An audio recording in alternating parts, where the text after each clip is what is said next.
Hey, this is my ex-husband. Look, he got demoted.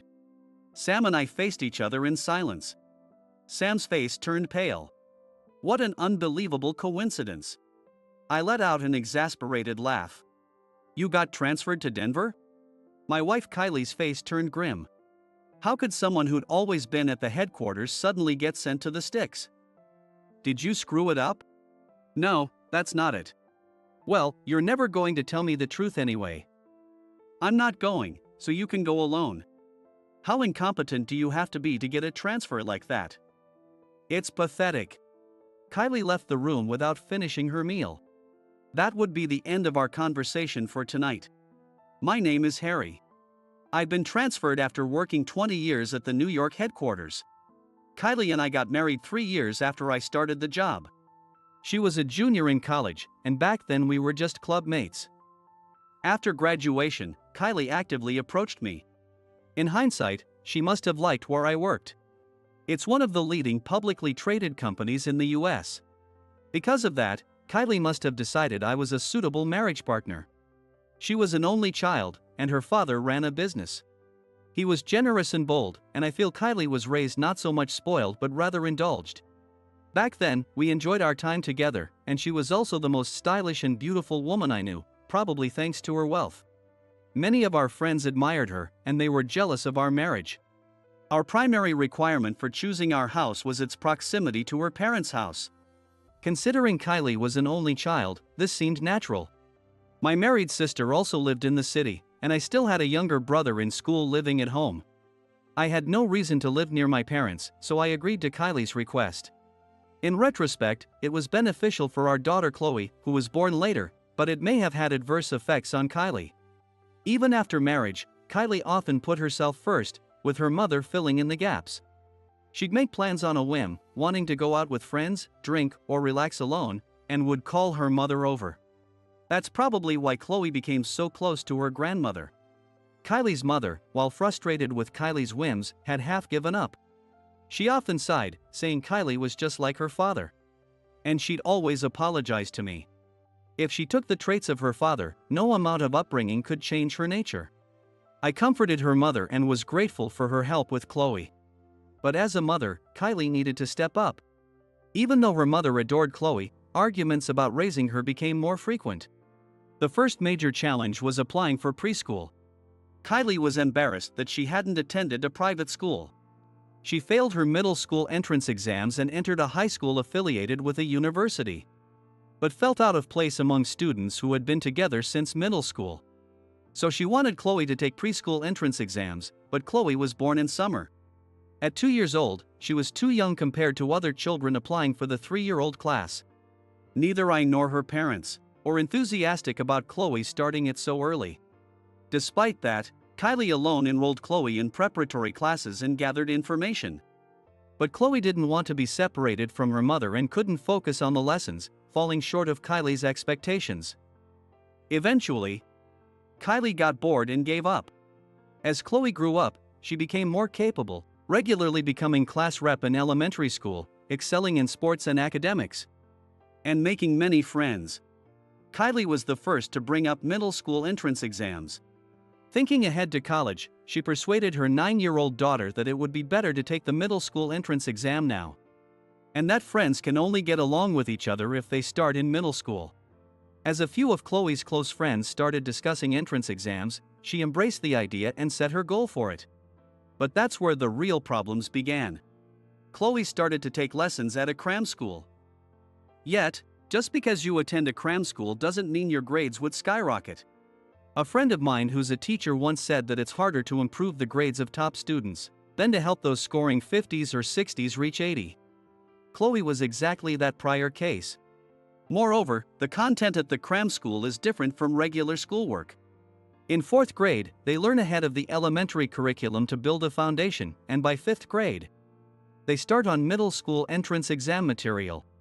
By the 6th grade, they are fully immersed in practical quizzes for their target schools. Although it's elementary students taking the exams, they're learning at a middle school level. Children who have already been putting in a lot of effort are asked to work even harder. Kids who are doing well might find they're not so exceptional once they start cram school. Many feel discouraged by this. Chloe, being diligent, persevered, but she went through a tough period without much improvement. Kylie never helped her with her studies or offered encouragement. Instead, she would say things like, "If you don't improve your scores, you can't play on Sundays. Everyone else is working harder." During the winter break of 5th grade, Chloe snapped.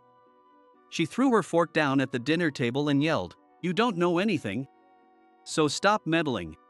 Seeing this, Kylie didn't shift gears to align with our daughter. Instead, she doubled down, saying, "Do you know how worried I am? If you fail the exams, you'll be the one embarrassed." Seeing this, I stepped in, telling Kylie that I'd take over the tutoring and to stop pressuring our daughter.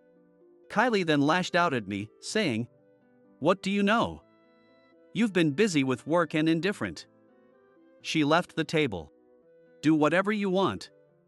Let's see what happens." With that parting shot, she disappeared to the bedroom. I calmed Chloe down, got her to eat, and said, "But you did well."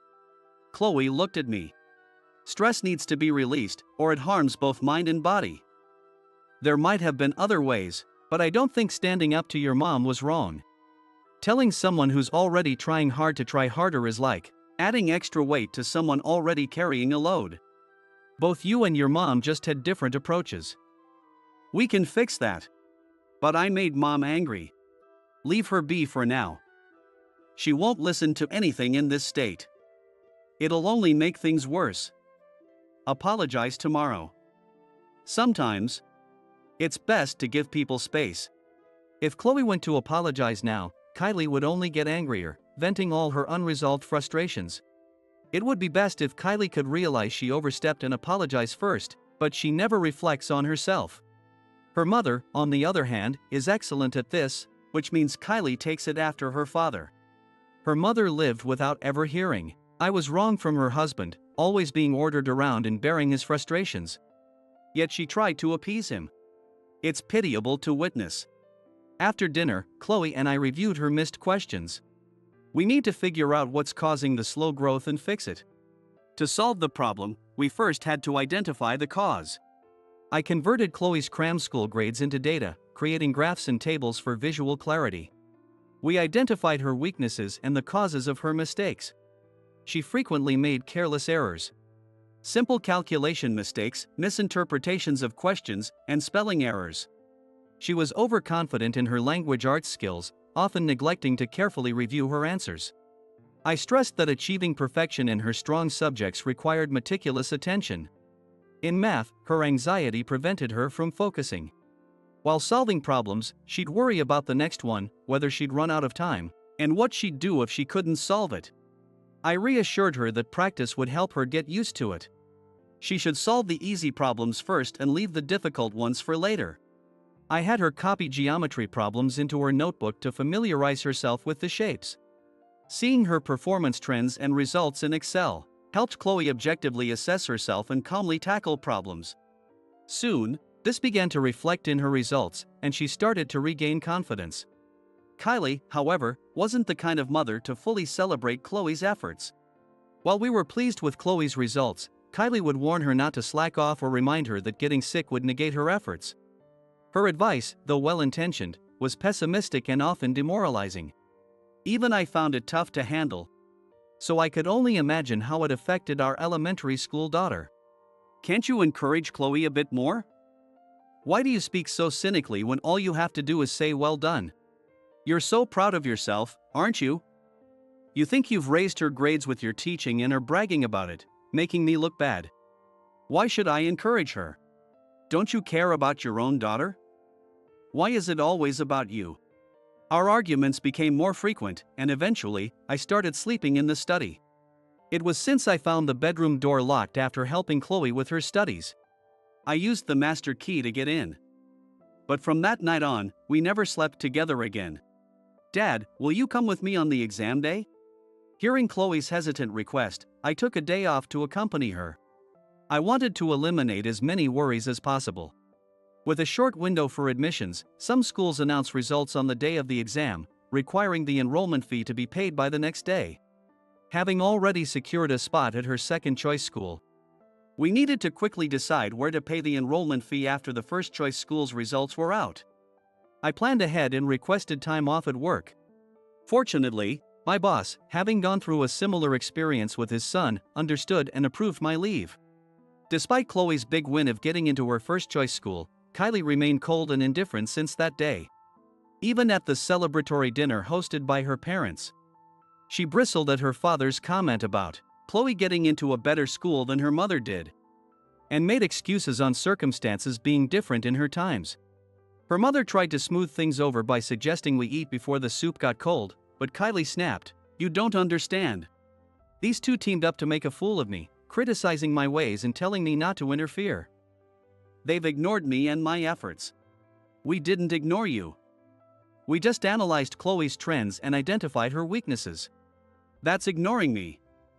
Acting like your way is the only right way, while you were indifferent when I was helping her. I trusted you and didn't want to interfere. Don't be silly. You, who went to public school, can't understand the challenges of these exams. Enough. Chloe's scream echoed like it had on that fateful day. Mom, you're the one who said I should take the middle school exams. And I passed, didn't I? So why are you still complaining? If you wanted me to succeed, shouldn't you be happy, no matter whose method worked? Why do you act like it's a competition with Dad and you lost for it? I thought we'd all be happy when I passed, but instead, you're sulking and muttering to yourself. You shut up. Acting high and mighty just because you passed a middle school exam. Stop it, both of you. Fighting here is disgraceful. As a mother, you should be focusing on keeping the peace. Finally, Kylie fell silent at her mother's words. Let's just eat. We don't want the steak to go to waste. It's been a while since we had a meal like this, not since my birthday. My father-in-law's words helped to calm things down. Kylie's mother started talking about the school entrance ceremony and commute times, trying to engage Chloe in a cheerful conversation. Chloe understood her grandmother's efforts to create a pleasant atmosphere, and shared stories about her friends and teachers to lighten the mood. Chloe, always willing to take on a leadership role, had a keen ability to read people and situations. Despite her young age, she often had to navigate her frustrations with an immature mother. Considering she'd been dealing with these struggles while preparing for her exams, no amount of support seemed enough. Once Chloe started middle school, she quickly adapted and thrived. Even Kylie settled down, telling Chloe to study at her own pace. However, our relationship didn't recover. Kylie played the role of a good mother in front of Chloe, making her lunch and seeing her off with a smile, engaging in conversations. But when it was just the two of us, the atmosphere was tense. When I asked how long she planned to keep the bedroom locked, she said, "It's fine as it is. We have different sleeping schedules anyway. We don't need any more children, and now that Chloe's exams are over, let's just live freely." I don't want to get any closer. She said this with a triumphant smile, and 2 years later, I got transferred with my job. I was sent to Denver as the head of employee training to revitalize the branch. When I informed Kylie again, she didn't believe me. Even if she did, she wouldn't have said, "I'll go with you." She probably felt relieved. A year after I moved to Denver, I received signed divorce papers. Now that Chloe has started high school, there's no need for us to stay together. A note with these words was attached. She must have taken one of Chloe's sticky notes. Even though it's an affiliated school, moving from middle to high school involves interviews. There was an unspoken rule that parents' divorce would be a disadvantage.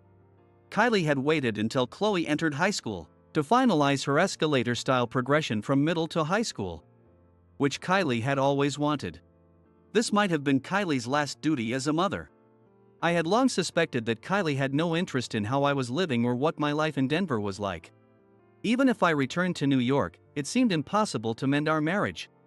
I no longer felt any desire to reconcile or make an effort to do so. I buried my sinking feelings by immersing myself in my work.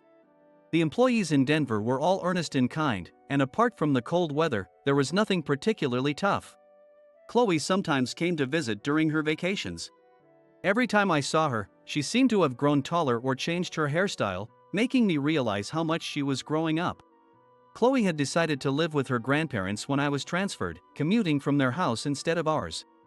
It was indeed easier to commute from their place without needing to change trains. But that wasn't the only reason. She declared during her visit to Denver that she no longer wanted to live with her mother. I've always felt that Mom and I Didn't get along since I was a child. I tried to make an effort because I wanted to get along and see her smile. But it seems that if we don't get along, we just don't. Maybe it's not right to feel this way about your own parent. Chloe was cautious and not one to act lightly. Saying this out loud meant she had tried hard as a daughter and was crushed by the fruitless results. Her middle school exams were probably driven by a desire to be praised by her mother. I felt more apologetic than anything. Her grandparents were delighted, and even Kylie agreed. It made commuting and meal preparation easier. She must have been relieved. And living with Chloe might have been my father-in-law's last joy. One winter morning, he collapsed suddenly and never recovered. He had a stroke. He loved smoking and drinking till the end and was bold and daring. My mother-in-law gave a small smile, saying that she could forgive him for everything he had done for her, by the fact that he passed away without being hospitalized for a long time, and without her having to take care of him. I was grateful he passed without seeing our divorce. He constantly reminded me to take care of his willful daughter. That's why I couldn't shake off the guilt. Agreeing to the divorce as easily as accepting a direct mail was because he was no longer there, and perhaps it was easier for Kylie to ask too. As both a daughter and son-in-law, I felt I had wronged him.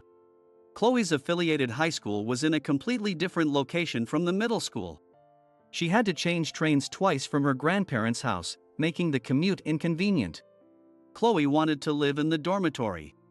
She wanted to participate in morning self-study and evening sessions, which were better suited for boarding students. Commuting for an hour wasted time and energy. That was true.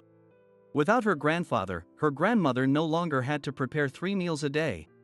Her grandfather was particular about food, so she must have felt much more relaxed. With Chloe around, the burdens never seemed to end, so Kylie supported the dorm life. Since it was what Chloe wanted, I agreed too. Not having to worry about accidents or bad weather was a relief.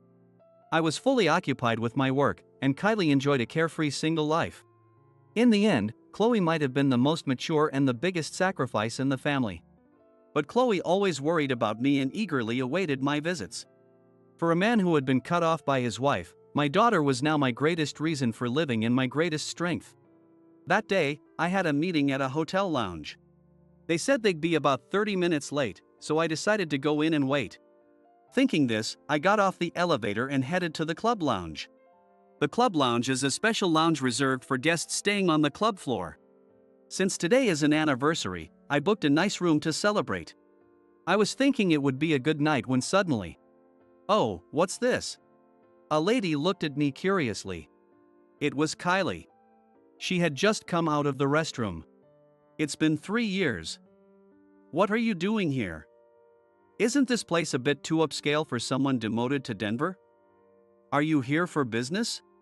That was her first comment after not seeing me for so long. I didn't even feel like responding. "Hey, let me introduce you. Come on. This is my husband. You don't get opportunities like this." Kylie led me to a table at the back of the lounge. "This is Sam. Hey, this is my ex-husband. He got demoted to Denver. Sam is a deputy manager at Johnson Trading. It's one of the top 3 companies. So he's in a different league from you." I didn't even hear Kylie's triumphant voice. Sam and I faced each other in silence. I could see Sam's face turning pale. Kylie sat next to Sam, and I sat across from him. Trapped between the glowing skyline through the glass and Kylie, Sam had no escape. "Long time no see. What's this? Is it intentional? No way. I just found out now." I let out an exasperated laugh through my nose. "Really, what a coincidence. You're still up to the same old tricks. What are you talking about? Do you know each other?" "Oh, we know each other very well." "When was it again?" "I'm sorry. Please." Sam looked up at me, frightened. "What are you talking about?" Kylie, not understanding, was getting irritated but kept her voice down given the quiet setting. "What's wrong? Are you shaking?" Kylie grabbed Sam's arm. Hold on to him. I'm going to tell everything now. Please, anything but that. Then can you say it yourself? Not only have you failed to confess, but you've also been adding to your misdeeds. And do you even know who Kylie is? You're utterly worthless. Don't say such rude things. I'm really sorry. If you're sorry, then tell everything from your own mouth. I'll listen to everything you've done. What's going on? Kylie, holding Sam's arm, leaned in to look at him. Sam closed his eyes and began to speak, having resigned himself. It was after Chloe had entered high school and moved into the dormitory. Kylie's father had passed away, and her mother was left alone. While Kylie thought that her mother would feel relieved without anyone to care for, the reality was that she was overwhelmed by a sense of emptiness. It was so sudden. If he had been hospitalized for at least 3 days, I could have prepared myself. But no, Dad was selfish to the end. Not wanting to suffer, and left just like that. Even though her husband had not been particularly considerate of his wife, seeing her mourning his loss made me realize they had a deep bond. Our marriage was beyond repair. Learning about our situation from Kylie left her mother feeling that her world was falling apart. Yet she maintained a brave front and continued with her daily life. One day, while she was tending to the garden alone, digging and replanting the flower beds, a salesman came by. Despite being in a suit, he carried heavy bags of fertilizer and soil, prompting my mother-in-law to make him coffee and listen to his story. Having lived with a stubborn old-fashioned husband for so long, my mother-in-law was charmed by the polite and soft-spoken man. That man was Sam. Sam skillfully wove tales of financial management for retirement. At first glance, it seemed like her husband had left behind a substantial inheritance, but upon closer inspection after his death, it became clear this was not the case. Unknown bank accounts surfaced, suggesting secret savings, but were followed by debts. And the life insurance had been cancelled without her knowledge, leaving my mother-in-law disillusioned. Her anxieties about her retirement made her susceptible to Sam's promises. However, being cautious, my mother-in-law did not jump in immediately. She requested detailed explanations over several days, and even treated him to lunch out of goodwill. The truth was, Sam was a professional scammer. He not only helped with the garden but also changed the fish tank water, assisted with sorting her husband's belongings, and even paid respects at the household altar. I first met Sam when I returned to New York for a colleague's daughter's wedding. After the wedding, I stopped by the in-laws' house. I had informed them beforehand, but my mother-in-law, thinking the wedding was on Sunday, was surprised to see me on a Saturday afternoon. Naturally, Sam was caught off guard as well. However, with the practiced ease of a seasoned salesman, he began explaining his financial schemes to me. I didn't believe a word of it from the start. But seeing how much my mother-in-law trusted him, I hesitated to expose him then and there. Unlike her usual anxious and timid demeanor under her husband's scrutiny, she was now lively and happy, offering fine coffee and sweets, proudly talking about how wonderful Sam was, both professionally and personally, and how he helped around the house. I couldn't help but reflect on my shortcomings as a son-in-law. I told her to wait, as I would join any investment she made, and left that day. Afterward, I conducted an investigation and discovered that Sam's story was entirely fabricated and his company didn't exist. Armed with this evidence, I went back to the in-laws' house, finding Sam having lunch with my mother-in-law who was serving her specialty: deep-fried food. She had said she would no longer make fried foods alone, as her body couldn't handle greasy food at her age. But she had already signed the contract with Sam. He had persuaded her by saying that the investment offer would expire at the end of the month, and that interest rates would drop significantly afterward, making it her best option. When I revealed that everything he said was a lie, it was not Sam, but my mother-in-law who clung to me, pleading, "Don't blame Sam. He's not at fault." "I knew everything," she cried. Sam and I were left speechless, and only my mother-in-law's sobs filled the room. She had given Sam $20,000 as an initial investment, saying she didn't care if the money never came back. She appreciated having someone visit, care for her, help with household chores, enjoy her cooking, promise to return, and listen to her stories and complaints. "It made me happy," she said. Sam hung his head. I couldn't look at my mother-in-law. If my home life with Kylie had been peaceful, she wouldn't have been so lonely. I felt ashamed. With Kylie living as she pleased, neglecting both our household and her parents, I couldn't consult her about future worries. Especially now that we no longer functioned as a married couple, I couldn't rely on her. If she had said something, I might have been able to help, even if Kylie found it annoying. But the distance was too great. With Chloe no longer around, I had no reason to visit frequently. I couldn't help but feel that we, as her family, bore responsibility for my mother-in-law becoming a victim. Sam deeply apologized to us, but my mother-in-law shook her head, saying, "You must have your own struggles too. Now that everything's out in the open, you won't come here anymore, will you? Even if I promise to keep your secret. You can't continue this work and face me again." "That's what I regret more than the money," she said, tears streaming down her face. It was heartbreaking to see. My mother-in-law made 2 requests to me. One was never to tell Kylie. The other was not to punish Sam. Thanks to my mother-in-law's sad yet generous heart, Sam managed to escape that situation. I looked at Sam, curled up in the lounge chair.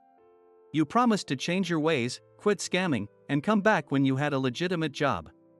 "Is this what you consider a legitimate job? Johnson Trading?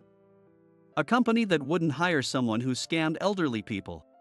What kind of scheme did you use this time to become an elite employee? And since you're Kylie's husband now, it means you're still hiding the truth.